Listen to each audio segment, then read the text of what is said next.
Приветствую, друзья! На связи Евгений Романенко. И сегодня в гостях у меня, по традиции, Павел Усанов, директор Института Хайека и теперь уже основатель экономического университета, с которым мы сегодня поговорим о войне и мире. Но не как поклонники романа Льва Николаевича, а как экономисты австрийской школы и либертарианцы. Паша, привет и спасибо тебе за очередную просветительскую возможность. Привет, Женя. Рад всех слышать и видеть. Мы сегодня говорим о юбилейном 10-м онлайн-курсе Института Хайека под названием «Экономика войны и мира», который стартует 15 сентября, и 20-минутное видео Павла о том, зачем и кому этот курс, что в нем будет и как вписаться, по ссылочке в описании под этим видео. Лично для меня это уже 12-й курс, если считать с курса «Власть и рынок» 2011 года и ретроспективы экономической мысли 2015 года.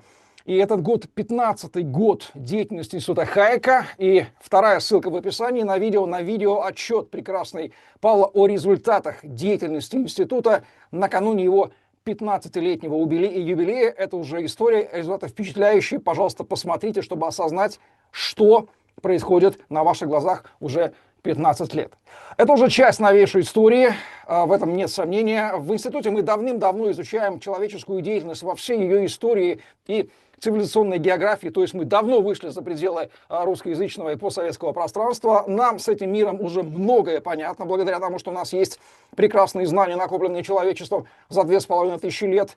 И это дает нам лично такой вот интеллектуальный островок, фундамент, такой вот твердой лавы, на который каждый студент Института Хайека может опереться в этом бушующем океане событий первой четверти 21 века. Не надо пояснять, что я имею в виду. И если вы ищете то, на что можно в этом мире опереться, то у нас этот ответ есть. И заключается он в фундаментальном знании по теории и истории. И мы не только изучаем историю человечества с правильной теорией, экономической теорией австрийской школы, но и по мере сил сами ее творим. Вот так вот, такими интервью, курсами, программой с Дмитрием Потапенко и многими другими делами. Ибо иначе мы уже не можем. Это стиль нашей жизни, нашей культуры. Если вы хотите стать частью этой же культуры, частью истории, то становитесь студентом Института Хайека, которых на пятый год онлайн и на 15-й год института уже 850 студентов из десятка стран. Или продолжайте обучаться, если вы уже стали им, вписывайтесь в курс «Экономика войны и мира».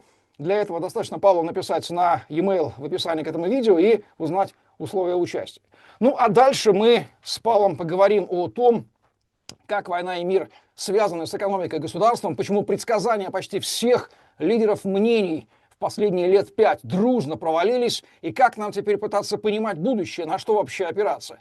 А нас имеет смысл дальше слушать тем, кто не удовлетворяется популярным среди культурологов и историков тезисов о том, что война, дескать, есть часть человеческой культуры. Да, это действительно так, но мы этим не удовлетворяемся. Поэтому войны, дескать, были, есть и будут. И это нормальное положение дел, и с ним надо бы смириться. А еще лучше быть всегда готовым к труду и обороне. И когда власть скажет, то надо пожертвовать свою жизнь, здоровье и имущество на священную войну с врагом, как с внутренним, так и внешним. Кто чувствует в такой постановке подвох, манипуляции, но не до конца понимает, в чем именно здесь подвох, кто тут кого, извините, разводит, кто здесь удовлетворяет свои шкурные интересы за счет привнесения жертвы ваших и наших с вами, как это все увязано с этикой, с моралью, с правом, что является подлинной причиной войн, выходящей за пространство культуры, кому и почему война мать родна. Хотя для большинства это, конечно же, трагедия и разрушение жизни, чему нас учили и учат со школы. И возможно ли вообще мирное сотрудничество в человечестве без войн? Ну и кто хотел бы определиться с личной позицией, потому что дальше уже невозможно прятать голову в песок, надо бы определяться всем, одобрять ли войну или осуждать, принимать в ней участие, даже если другие одобряют, даже с экранов телевизоров, или отказаться на личном уровне. То есть сделать собственный аргументированный выбор на основании, так сказать, науки и правильной экономической теории.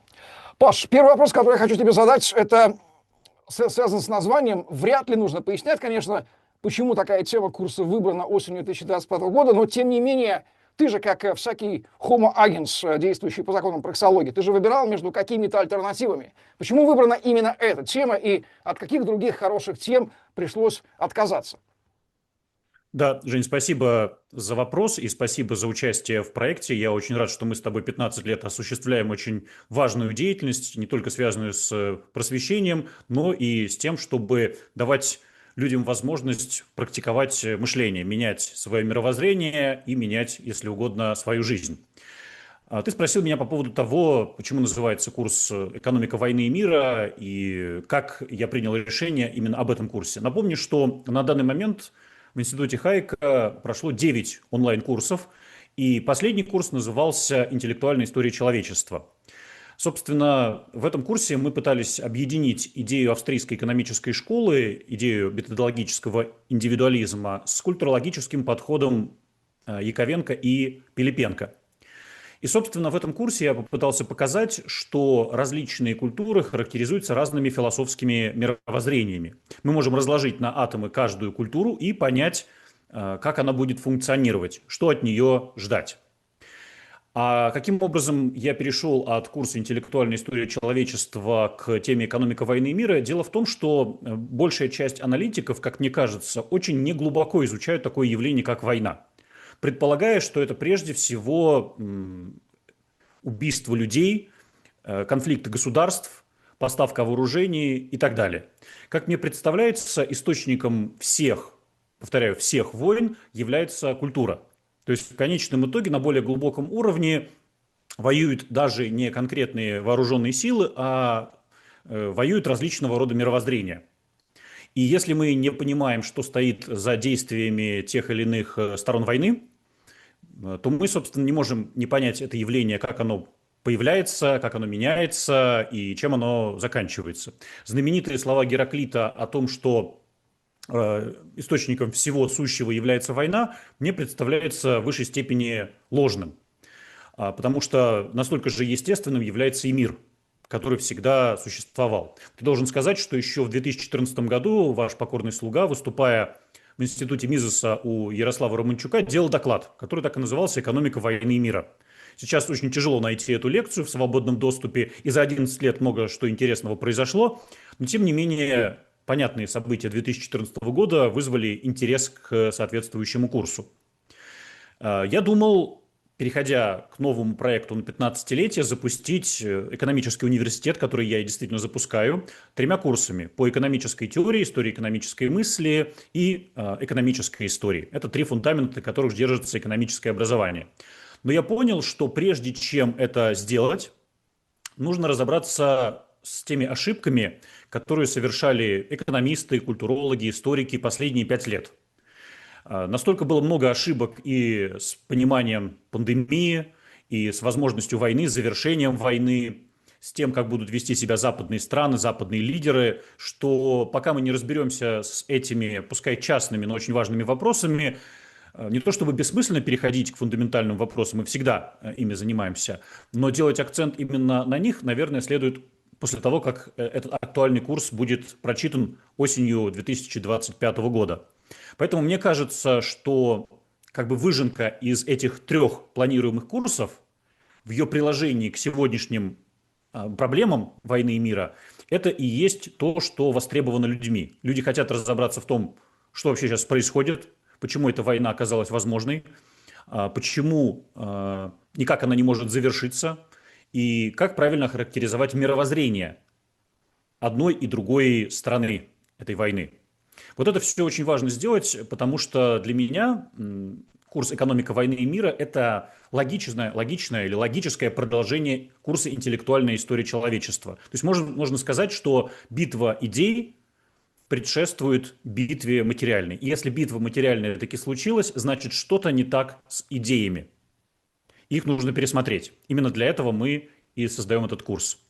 Философ 20 века Уайтхед говорил о том, что в хорошем обществе гибнут не люди, а ошибочные идеи. И чтобы они гибли, нужна философия, философская дискуссия, нужна интеллектуальная история человечества. Но так как, по всей видимости, огромное количество людей не проработали мир идей, то они думают, что единственный способ решить те или иные проблемы – это, собственно говоря, насилие. Нам очень важно рассмотреть войну в правильном методологическом контексте. Так получилось, что несмотря на жизнь Мизеса и Хайека в 20 веке, жизнь, которая была связана с двумя мировыми войнами, прежде всего они анализировали функционирование экономики в условиях капиталистического общества и социалистического общества. И когда речь заходила о военных экономиках, то изучалось это как некоторое временное отклонение. Собственно, Первая и Вторая мировые войны, хотя они были крайне трагичными, все-таки, если говорить о продолжительности, были не настолько продолжительными, как, например, Столетняя война. То есть по отношению к 20 веку это всего лишь там, 10% времени занимают эти войны. Ну, конечно, в зависимости от того, как интерпретировать начало и завершение войны, но тем не менее. Это означает, что уже после завершения Второй мировой войны, я напомню, что трактат Мизеса в 1949 году вышел. То есть война уже завершилась, Гитлер был разгромлен, и, следовательно, вопрос стоял о том, как победить в холодной войне.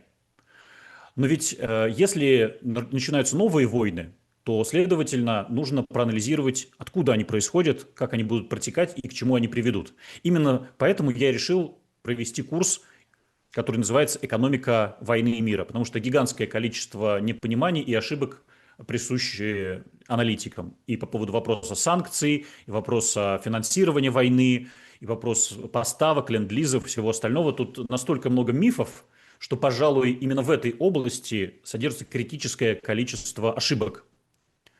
Поэтому получается, что, наблюдая за поведением основных акторов, мы иногда ловим себя на мысли, а не попали ли мы в дурдом. Отчасти это вызвано тем, что все акторы находятся в, скажем так, в вакууме, в интеллектуальном вакууме относительно того, что такое война и как она протекает, чем она отличается от мира. Получается, что ты в каком-то смысле продолжаешь писать свою трилогию свободы, которая существует не только в виде разнообразных лекций, но и в виде бумажных книг. Это книга «Наука о богатстве», это книга «Ретроспектива экономической мысли», это книга «Будущее денег», которые посвящены, соответственно, теории истории идей. Продолжается американская модернизация. Вот сейчас ты снова идешь на этот фронтир. Действительно, мифологии столько. И вспомним, ведь теория войны – это же часть праксиологии по известной классификации Ротбарда. Это экономическая теория австрийской школы, разработана лучше всего. А теория войны, она, как мы знаем, как либертарианцы знаем, она достаточно плохо разработана даже либертарианцами. В каком-то смысле ты сейчас эту лакуну закрываешь в привязке к событиям. То есть это интереснейшее и теоретическое исследование, и практическое, прямо связанное на материале существующих событий. Это потрясающе. Вот какой вопрос у меня возник сразу. Учитывая, что мы живем в эпоху воинствующего этатизма, 20 век, которого никогда в истории человечества не было, то есть примерно половина ВВП, хотя мы и не любим этот показатель, мягко говоря, за его несостоятельность, тем не менее, половина производимого государством у общества отнимается и перераспределяется, и львиная часть этого тратится на вооружение и на войну, благодаря чему войны и идут в таких масштабах и в такой продолжительности. Такого никогда не было на планете. А этатизм, как мы знаем из книги Мизеса «Всемогущее правительство. Тотальное государство и тотальная война», это форма скрытой внутренней войны государства против общества, которая неизбежно в запущенных случаях от накопившихся проблем оборачивается выбросом этой энтропии за пределы, то есть войной внешне. Я здесь подвожу к тому, что война внешняя является всегда следствием войны внутренней. Это мы будем раскрывать в рамках курса. Как вообще, возникает у меня вопрос, можно говорить о понятии мира или мирной жизни в данном случае, если, по сути, мы все живем либо в состоянии внутренней войны государства против нас, которая иногда прорывается внешней войной против нас, чужого государства, и которое государство наше вовлекает. Неправильнее ли вести речь о степени, формах, размахе постоянной, перманентной, perpetual war, как выражаются наши американские коллеги, которая идет внутри каждого общества, точно последние столетия, со времен Первой мировой, не прекращаясь в разных фазах? Спасибо, Жень, за вопрос. Я хотел бы обратить внимание, что всегда на лекциях в Институте Хайека мы особое внимание уделяем не только логике, но и определениям. Когда мы используем понятие «война» или «мир», а потом начинаем очень лихо по аналогии распространять это понятие на культурные войны, на взаимодействие между людьми, холодные, горячие войны, и не определяем само понятие, мы можем стать жертвами своих собственных метафор. Поэтому важно понять, когда мы говорим о войне, речь, конечно же, идет о конвенциальном понимании войны как военного конфликта, в результате которого гибнут люди.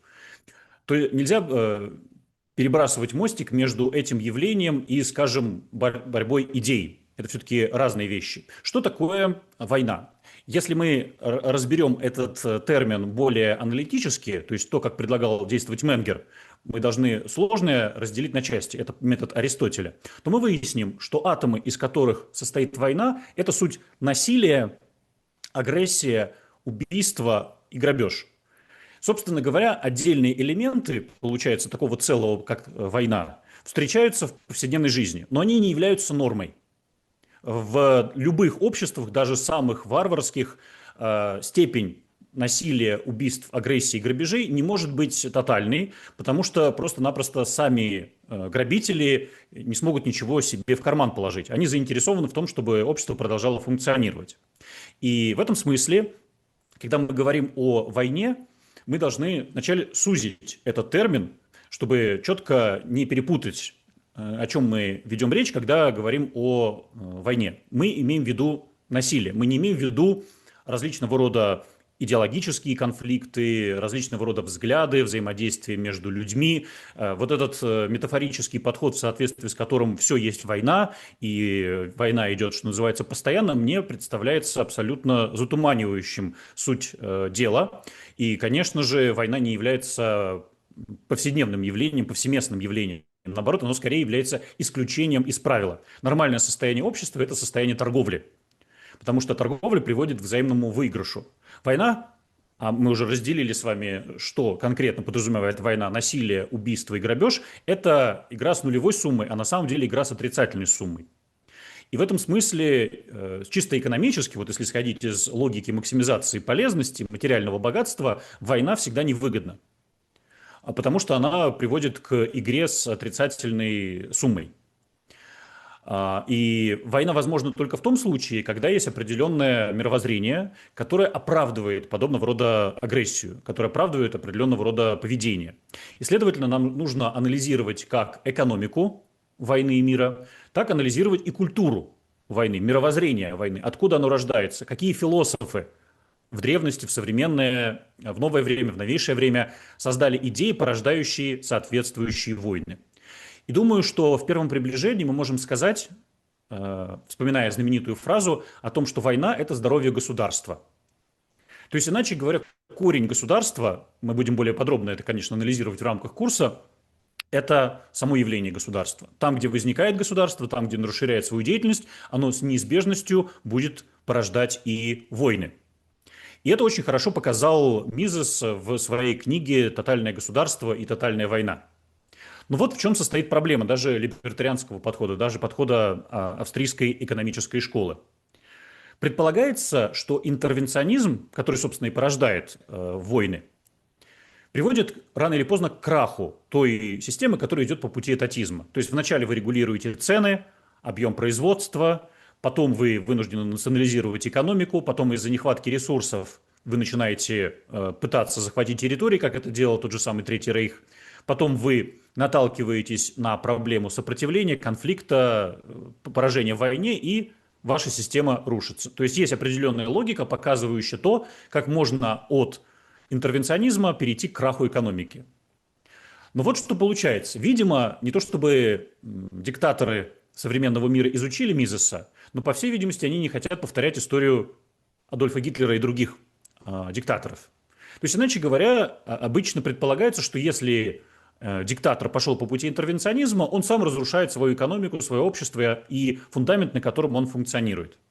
А что если интервенционизм за последние 50-100 лет научился мимикрировать?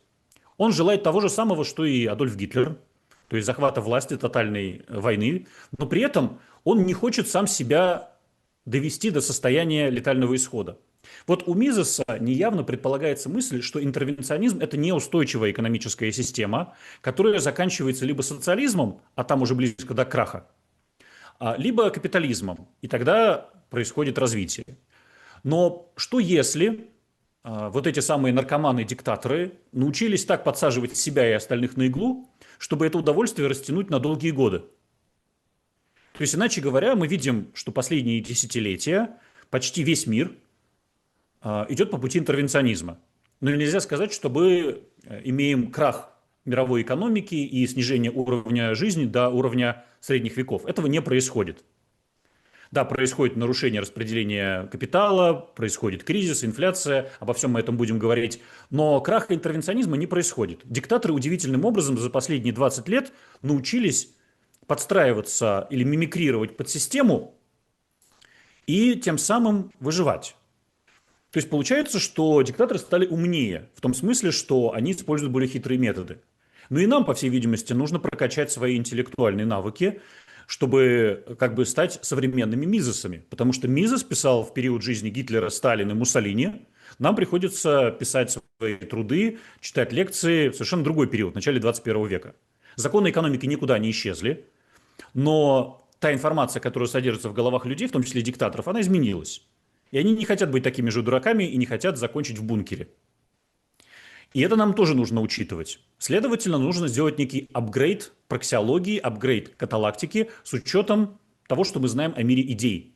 С учетом того, что мы узнали на курсе «Интеллектуальная история человечества», на курсе «История западной цивилизации» и многих других курсах. Я думаю, что если бы Мизес вдруг проснулся в начале 21 века и увидел, что происходит, он многие процессы не смог вообще понять. Он все-таки большую часть жизни прожил в условиях золотого стандарта. И практически только уже перед смертью он стал свидетелем краха Бреттон-Вудской системы. То есть его мировоззрение все-таки сложилось в период классического либерализма. Я имею в виду до 1914 года. Наше мировоззрение, оно сложилось в других условиях. Следовательно, нам нужно понять корень войн, именно того, что мы называем войной в конвенциональном военном политическом смысле, и отделять войну в этом смысле от других вещей, которые мы тоже любим называть войнами. Взаимоотношения между людьми, отношения между женой и мужем, отношения между различными классами.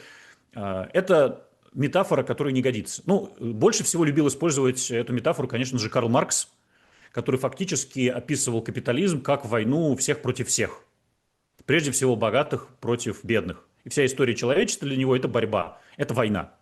А такой взгляд грешит не только неточностью, он на самом деле ничего не может объяснить. Если бы единственным источником происходящих событий были конфликты и войны, мы бы уже давно сами себя уничтожили, как человечество. Следовательно, есть некая резистентность, некая сопротивляемость культуры, глобальной цивилизации вот этим вирусом начала 21 века. И надо изучить природу этих вирусов. Можно сказать, сделать себе своего рода прививку. Мы увидели, сколько интеллектуальных ошибок совершалось в период пандемии, и гигантское количество ошибок начинается с 2022 года, с начала войны, активной фазы. Соответственно, все это требует от нас нового осмысления. И я надеюсь, что мы выйдем из этого курса, если угодно, в виде апгрейд австрийской экономической школы. Новая версия Мизеса. Мизес 2.0.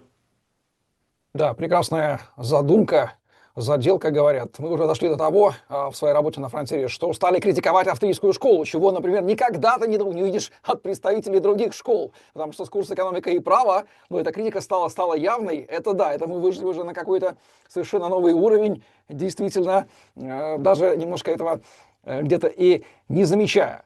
Поскольку я понял, что дальше мы будем говорить о войне в конвенциональном смысле, то есть как о физическом разрушении, убийстве людей, разрушении имущества, вот эти вот метафорические формы внутренней войны в виде налогов, фиатных денег, принудительного труда мы не будем использовать. Хорошо, согласен здесь, чтобы было яснее для понимания нашим зрителям.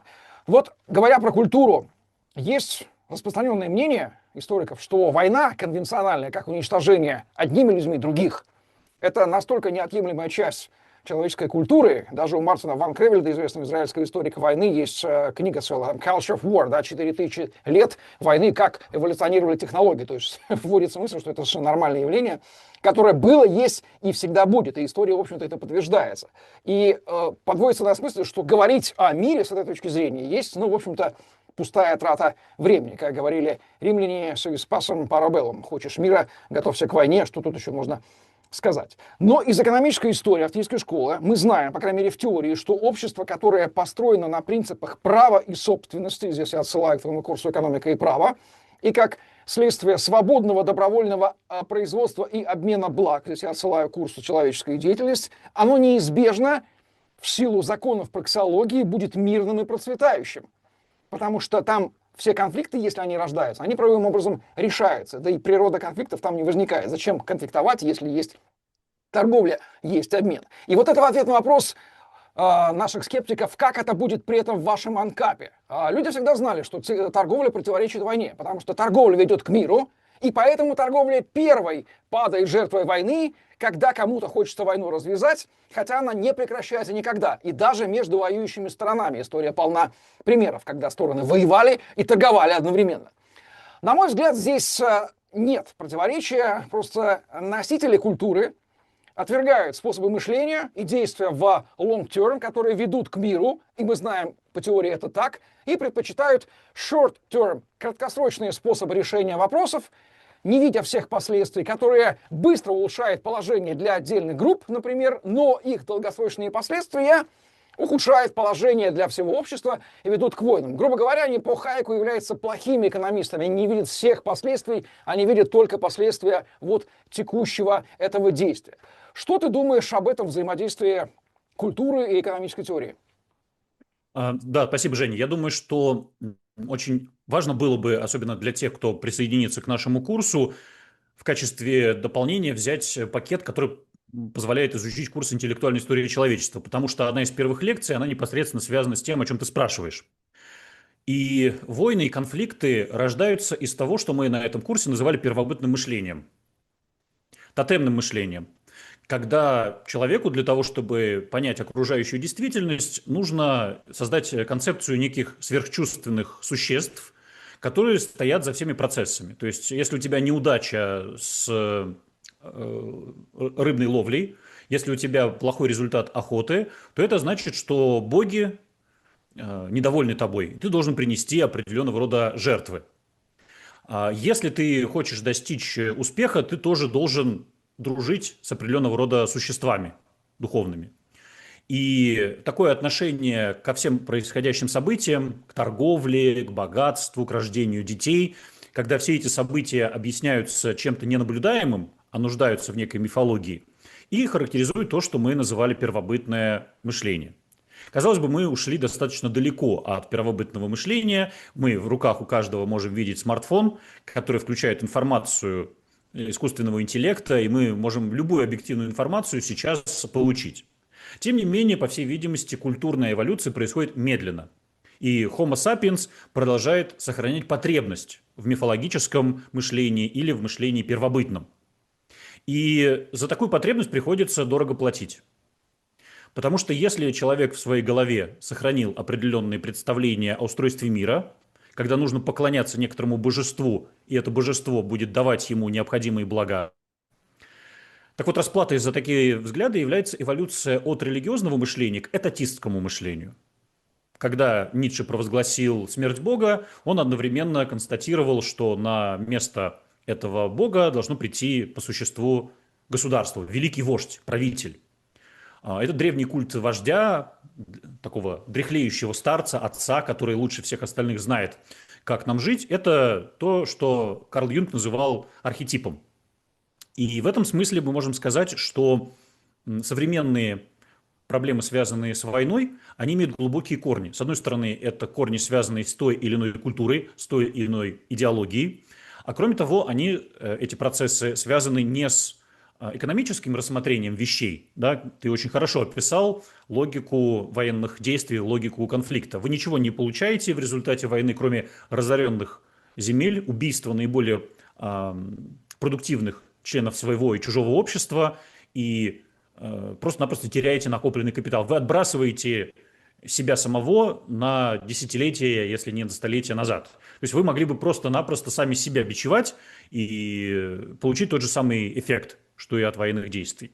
Но если вы чувствуете свою греховность, например, или если вы чувствуете зло в другом человеке, это вот классический пример средневекового взгляда. Есть демоны, бесы, они заселились в головы других людей, в головы или в души женщин, или соседей, которые рядом с вами живут, и их нужно изгнать, этих бесов.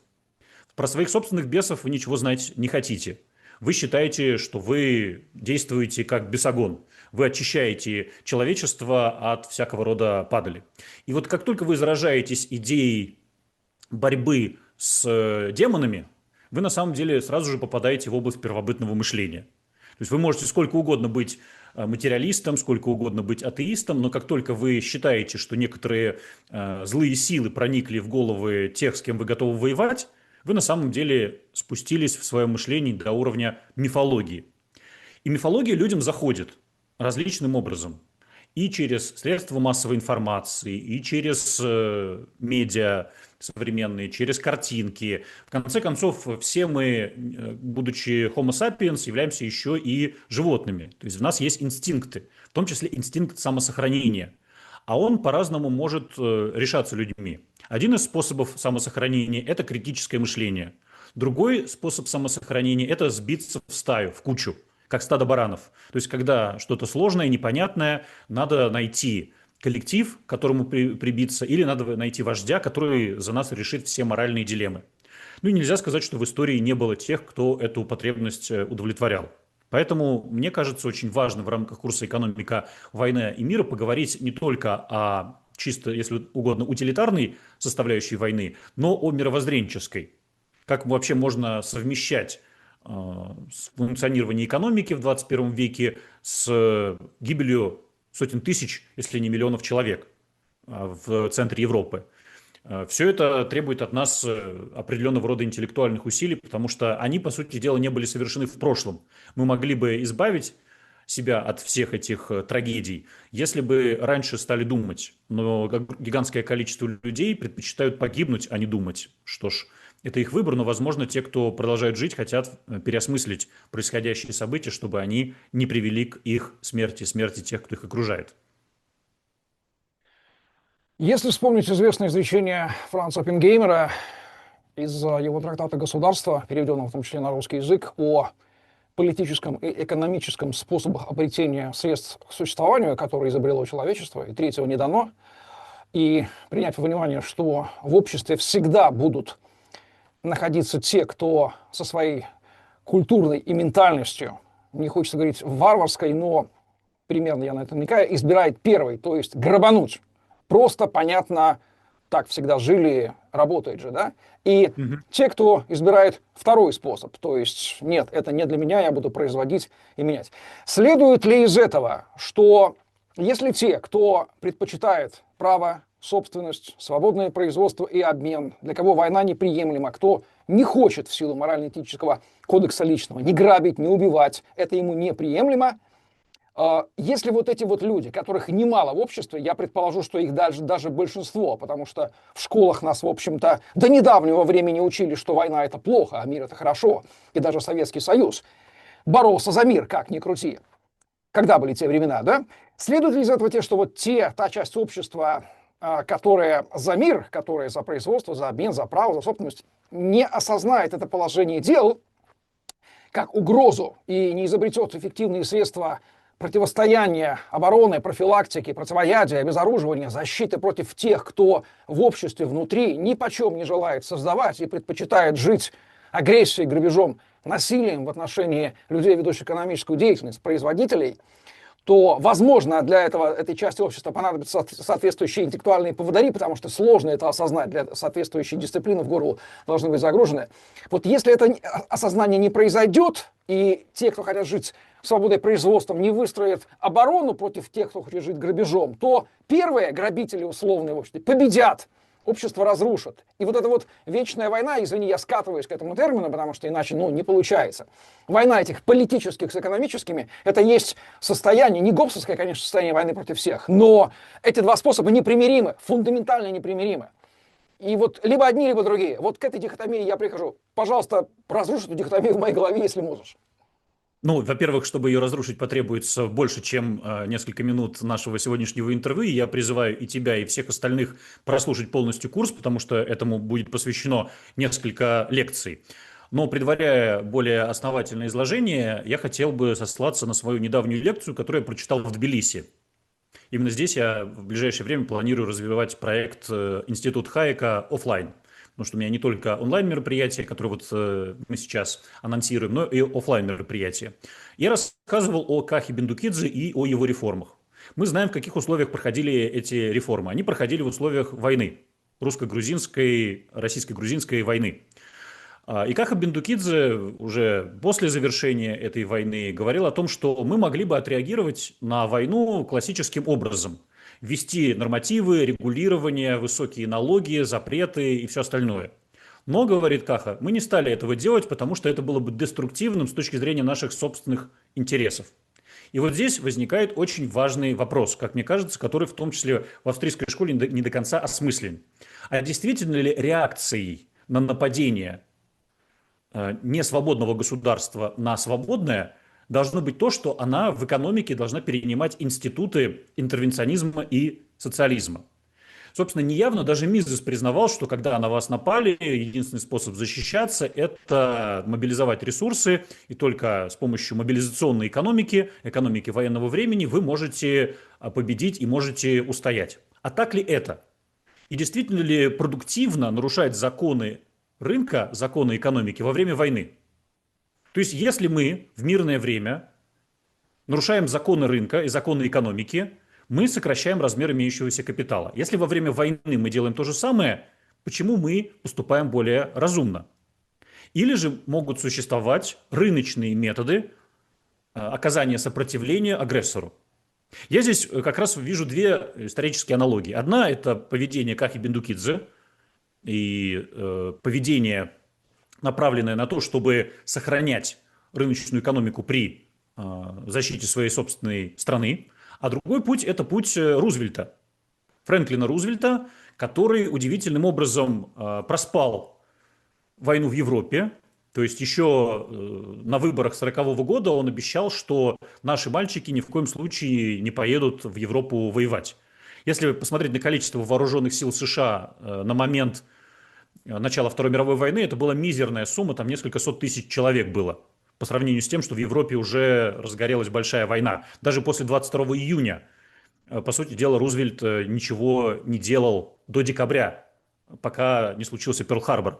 А когда началась война, об этом у меня была большая лекция, Рузвельт наделал гигантское количество ошибок, связанных с нормированием, регулированием, коррупцией, все остальное процветало. Некоторые налоги доходили до 120%. То есть 120% налог на доход, согласись, это в любых условиях, в условиях мира, войны, это бред. То есть это не работает. И это означает, что нам на самом деле нужно не сколько мыслить в категориях «на нас напали, поэтому мы будем делать то же самое, что делает агрессор», сколько мы должны отличаться от подобного рода поведения и в мирное время, и в военное время. Это не означает, что экономика не будет перестраиваться. Я даже думаю, что наиболее эффективные сопротивления всегда оказывались децентрализованно, на основе анархических принципов. Я сейчас не буду входить в историю российско-украинской войны, потому что там этих примеров, как известно, довольно много. Но думаю, что как раз государство и в одном, и в другом случае наделало столько ошибок с точки зрения своих собственных целей, что, в общем, об этом бессмысленно говорить как о единственной правильной стратегии. Идея того, что мы должны отвечать на агрессию соответствующей централизации экономики, мне кажется, тем, что нужно поставить под вопрос. И мы будем ставить под вопрос этот тезис в рамках всего курса, потому что я должен согласиться с тем, что это как бы такая ключевая идея практически всех экономистов, в том числе австрийской школы. У меня у самого в книге «Наука о богатстве» есть цитата из Еременко, советского экономиста, который говорил, что плановая советская экономика – это экономика военного времени, военная экономика, работающая в мирное время. Что такое социализм? Это военная экономика, работающая в мирное время. Но получается, что сейчас этим определением очень тяжело оперировать в 2025 году. Потому что гигантское количество экономик, которые воюют, в общем-то, не хотят идти по пути Владимира Ильича или даже катедр социализма. То есть они идут каким-то своим путем, пытаясь сохранить квазирыночные механизмы.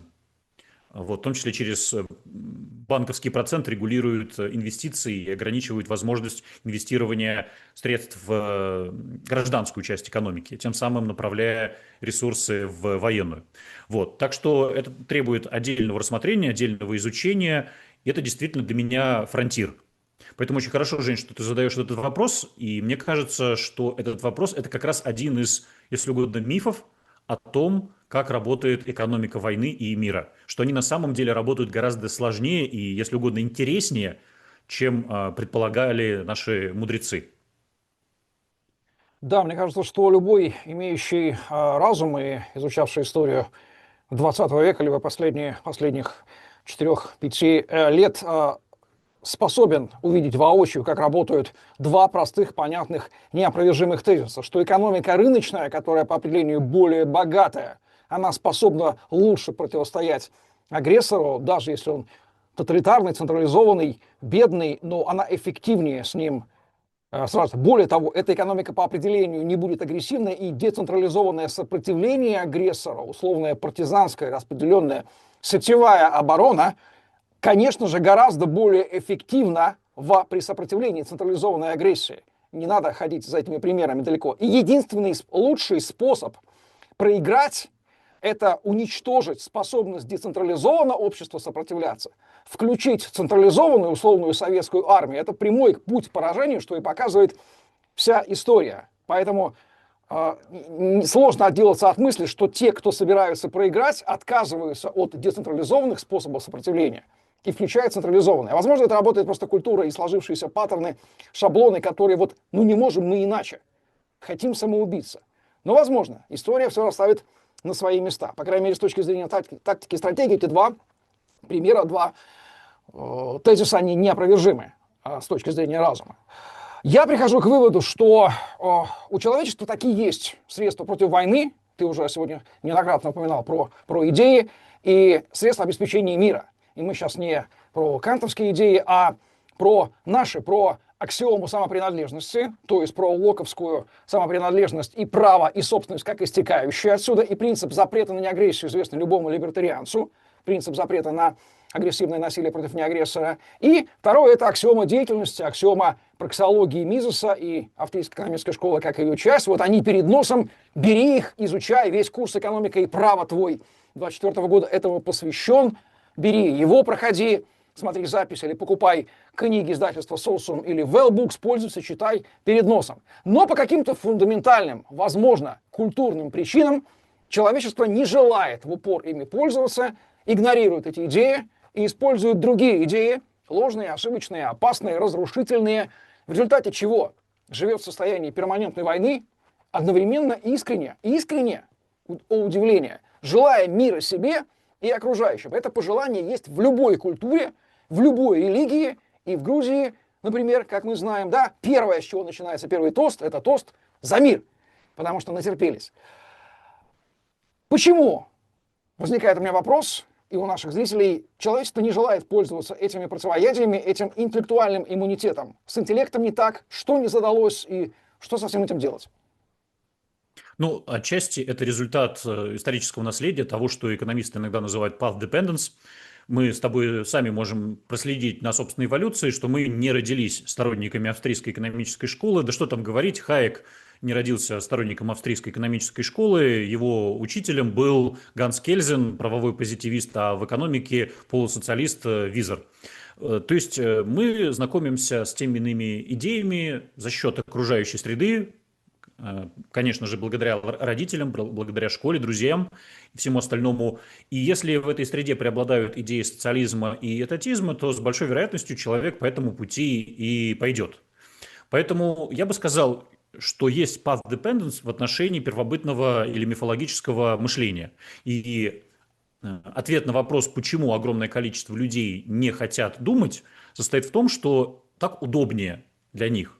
Они предполагают, что они могут действовать, условно говоря, как все. И, кстати, ведь мы же тоже очень часто так же себя ведем, когда, например, выбираем в интернете тот или иной фильм для просмотра или тот или иной сервис. Мы смотрим на оценки других людей. И нельзя сказать, что это абсолютно абсурдный метод первоначального отбора. Но ему нельзя слишком доверять. То есть, если огромное количество высоких оценок у того или иного продавца, то мы понимаем, что есть механизмы накрутки и рейтингов, и более того, может оказаться, что то, что нужно другим, не нужно вам. Так что все эти вещи должны сохранять свою актуальность. Но при этом есть некий, все равно в голове даже у мифологического человека баланс. Есть, с одной стороны, вера в Перуна, условно говоря, или в Зевса, который все решит, а с другой стороны, есть желание себя обогреть. Если ты знаешь, что с помощью обычных палочек ты можешь получить огонь, тебе не обязательно каждый день лбом бить о стену и просить Зевса пустить молнию. Да, соответственно, все-таки даже человек с мифологическим мышлением, он рано или поздно приходит к тому, что ему-то хочется не сколько богам поклоняться, сколько согреться. И думаю, что мы как раз находимся в таком культурном разломе в начале 21 века, что, с одной стороны, старые паттерны, старые схемы мифологического мышления не работают. То есть мы видим, что мы продолжаем видеть огромное количество людей, которые поклоняются государству и считают, что оно единственное средство решения наших проблем. То есть как бы Зевс такой, своеобразный, какой-то Перун, которому поклоняются по инерции. А с другой стороны, продолжают поклоняться, приносить ему жертвы, себя приносят в жертву, свои собственные семьи приносят в жертву, детей своих приносят в жертву. А результат – Перун все так же стоит, надменно взирая на безумных людей. И человечество может продолжить двигаться дальше, а может, если угодно, пробудиться к тому, что творится безумие, что Перуна можно сбросить, что на самом деле это идол, ненужный совершенно. И такое прагматическое или утилитарное отношение к окружающей действительности может быть отрезвляющим фактором. Возможно, одним из шагов в этом направлении как раз-таки является наш курс «Экономика войны и мира». Потому что если бы все было фатально, если все объясняется только мифологией, тогда бессмысленным был бы наш курс. А с другой стороны, если бы все объяснялось утилитарными вещами, то тоже он был бы бессмысленным, потому что не было бы уже никаких войн. Но верно и то, и другое.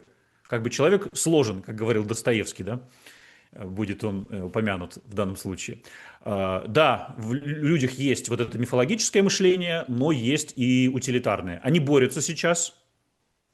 Поле битвы сердца людей. Но победа, я думаю, в конце концов, так же, как и в случае с язычеством, будет на стороне того, что работает. Люди перестали просить у Зевса огонь. Они знают, как его получить у себя дома, открыв конфорку.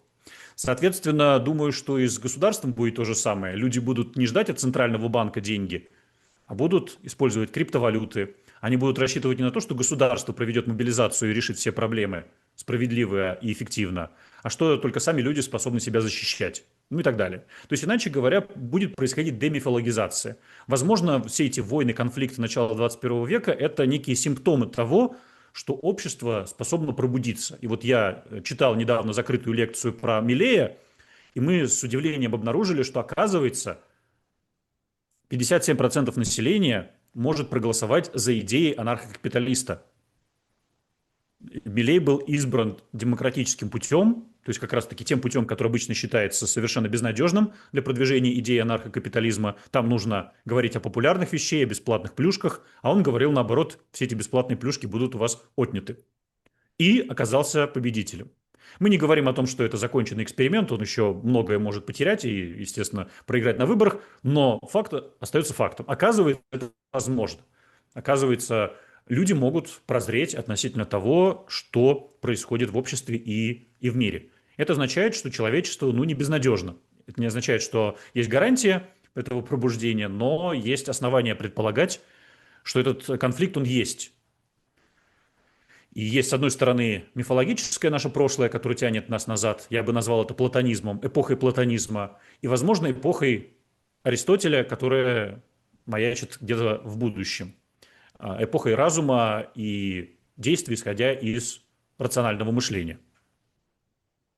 Сложно не прийти не констатировать то, что действительно есть проблемы у человечества с мышлением, есть проблемы с засилием мифологического или паллиативного мышления вот в координатах сущего должного, вот в этой оппозиции либо пан, либо пропал, отсутствует и серединной зоны, здесь я уже ухожу в культурологические изыскания, и надо что-то с этим делать. Но есть кому апеллировать, есть люди, которые понимают это, что как никогда важнейшими, возможно, являются фундаментальные знания, известные человечеству 2500 лет, начиная с Аристотеля, знания по метафизике, эпистемологии, этике, политической философии, эстетике, которые открывают на глаза на то, на то, где сбит курс, где вообще что есть добро, что зло, и как в этой жизни ориентироваться. Поэтому популярность растущая в отношении философии и интеллекта имеет место быть. Поэтому мы апеллируем к тем, кто ищет ответы на вопросы путем открытия собственного мышления.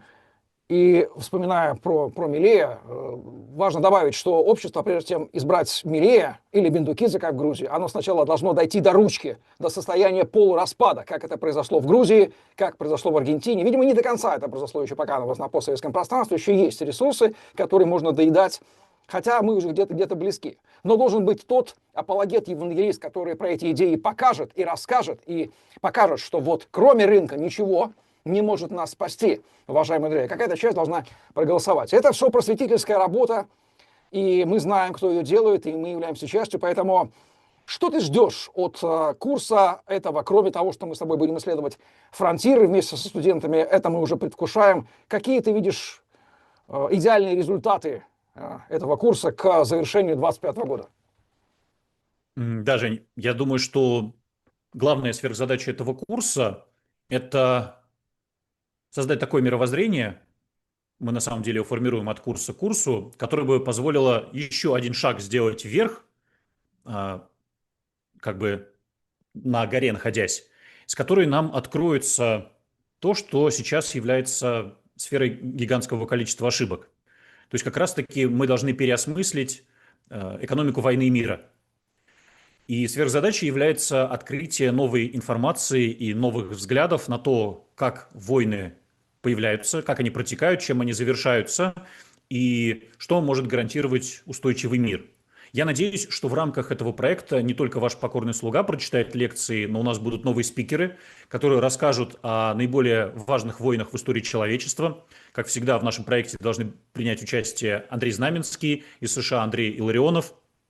Я рассчитываю на новых спикеров, которые будут нам рассказывать и про историю войн, и про историю мира. Так что мне бы хотелось, чтобы мы более детально изучили и теорию, связанную с этим вопросом, и историю. Ну, а сверхзадача, если ее кратко сформулировать, я уже ее обозначил как дойти до состояния Mises 2.0 в понимании того, что такое экономика войны и мира. Итак, в завершение можно констатировать, что с теорией действительно проблемы вместо четкой теории, которая показывает причинно-следственные связи, откуда берутся войны, причины, как они возникают, и что нужно, чтобы их прекратить, связи, вытекающие из знаний экономических законов. Банально. Есть огромное количество заблуждений, ошибок, мифологии, первобытного мышления, апеллирования к эмоциям, антиинтеллектуализма, то есть всего того, что вызвано отказом от разума. И вот эту вот попытку заполнить для тех, кто понимает, что нужно к разуму возвращаться, мы и предпринимаем в виде 10-го юбилейного онлайн-курса Института Хайека под названием «Экономика войны и мира», где мы будем, исходя из знаний экономической теории австрийской школы, из знаний истории человечества, истории идей, противостояние цивилизаций, то есть истории как цивилизационного противостояния, и Хантингтон, и Фукуяма, и другие деятели, все сюда, все это мы уже проходили в предыдущих курсах. Мы все из этого, из знаний культурологии, и будем извлекать понимание причинно-следственной связи, и, по крайней мере, точно студент сможет для себя, ну, не то что морально-этическую позицию выработать, мне кажется, ее несложно выработать, но, по крайней мере, сухое, безэмоциональное, этически нейтральное понимание причинно-следственных связей, ответ на вопрос, откуда берутся войны, и почему это не есть нормальное положение дел, и что нужно сделать, чтобы их прекратить на личном уровне. Такую личную волшебную палочку-выручалочку, ну, по крайней мере, чтобы самому свою голову не сложить в этом пожаре и отгородиться от явных ошибок, которые можно на своем уровне совершить, увлекшись какими-нибудь разрушительными идеями, чему полна история 20 века, как от национального самосознания нации двигались к саморазрушению. Пожалуйста, взгляните на Европу или там на постсоветское пространство, на разваленную Османскую империю или на разваленную Российскую империю. Примеров достаточно. Вот эти вот лакуны мы закроем для тех, кто к нам присоединится. Как это сделать? В описании к видео пишите Павлу на e-mail, посмотрите его анонс про работу Института Хайека за 15 лет, анонс этого курса и сам факт того, что 10-й юбилейный онлайн-курс за 5 лет стабильно, уже вот 850 студентов, это только онлайн-студентов, это мы не считаем тех, кто прошел офлайн, говорит тому, что интерес к этому не просто есть, а он растет, и сложно предположить, почему бы он не рос, глядя на ежедневно происходящие в мире события. Пора разбираться в ворохе откровенного бреда, манипуляций, дезинформации, экспертных мнений, которым полон YouTube. О, сколько тысяч часов я на это потратил. Где, как бы мне эти часы вернуть? Ну да ладно, это уже безвозвратные потери. Хорошо, что вместе с этими экспертами я еще 15 лет обучаюсь в институте Хайека и могу апеллировать к знаниям науки. Паша, я рад, что мы с тобой это делаем и будем продолжать. Это часть нашего общего дела, и другие наши коллеги это делают вместе. Им огромный поклон. Ну что же, друзья, до встречи на 10-м юбилейном онлайн-курсе института Хайека под названием «Экономика войны и мира», который почитает нам Павел Усанов и коллеги, я в том числе как лектор, и наши коллеги там выступят. Вот так мы вносим свой вклад в просвещение, в изменение нашего окружения, в тот мир, который мы хотим видеть. Это наш скромный вклад. Присоединяйтесь, делайте свой вклад на уровне личного просвещения. Это, я думаю, это самое посильное, что может сделать каждый человек, апеллирующий к разуму. Паша, твое финальное завершающее слово. Да, спасибо, Женя. Я полностью присоединяюсь к твоим словам и продолжаю констатировать на протяжении уже, получается, 15 лет, что нам, как мне представляется, удается производить качественный интеллектуальный продукт. Я люблю говорить о том, что человек есть то, что он ест, но не в буквальном физическом смысле Гельвеция и Гольбаха, а в интеллектуальном отношении человек есть то, что он читает, то, что он слушает, то, о чем он мыслит. Соответственно, если вы наполняете вашу голову, ваше мышление, ваше сознание ложными идеями, оно разрушает вначале вашу жизнь, а потом начинает разрушать и общество. Боюсь, что война, которую мы сейчас наблюдаем, это как раз результат неправильного интеллектуального питания, если так можно выразиться. Мы предлагаем вам здоровое питание, здоровую диету, и она показывает результаты и пользуется спросом, что легко увидеть по количеству запросов. Уже больше 10 тысяч человек запрашивало подписку на соответствующий проект Института Хайека. Но я хотел бы вспомнить пример, как мне кажется, успешной войны тех самых стран или народов, которые воевали за ценности свободы, торговли. Это пример холодной войны, который до сих пор является примером, в общем, победы частной собственности, капитализма и свободы. Пускай и западные страны тоже двигались в сторону социализма и интервенционизма, тем не менее они смогли победить в этой самой холодной войне. А с чего все началось? Началось все с знаменитой фултоновской речи Уинстона Черчилля, который, не дожидаясь очередных провокаций со стороны Сталина, еще недавно ведь Сталин и Черчилль были союзниками, но не дожидаясь новых конфликтов и проблем, он объявил холодную войну. Чем она была? Она была тем, что Хавьер Милей сейчас называют культуркампф, культурная война. И вот здесь мы, конечно, можем воспользоваться метафорой, отдельно отделив войну как военно-политический конфликт от культуркампф, от культурной войны. И здесь мы действительно находимся на фронтире. То, чем мы занимаемся с Женей и с участниками проекта Институт Хайека, это глобальная война с идеями социализма, коллективизма, этатизма, партиципации к целому и иррационализму. Мы противопоставляем этому здоровые идеи, и если вы хотите сохранить свою голову, свою жизнь и цивилизацию, присоединяйтесь к нашему проекту, потому что в Институте Хайека говорят о свободе. Друзья, прекрасное резюме. Павел Усанов, Евгений Романенко. На канал Павла обязательно подписывайтесь. И если мы сумели вас убедить, и вы хотите понимать, разбираться в происходящем, то добро пожаловать в Институт Хайека в любом виде, в виде слушателя, зрителя, а лучше студента 10-го курса «Экономика войны и мира». До встречи. До встречи.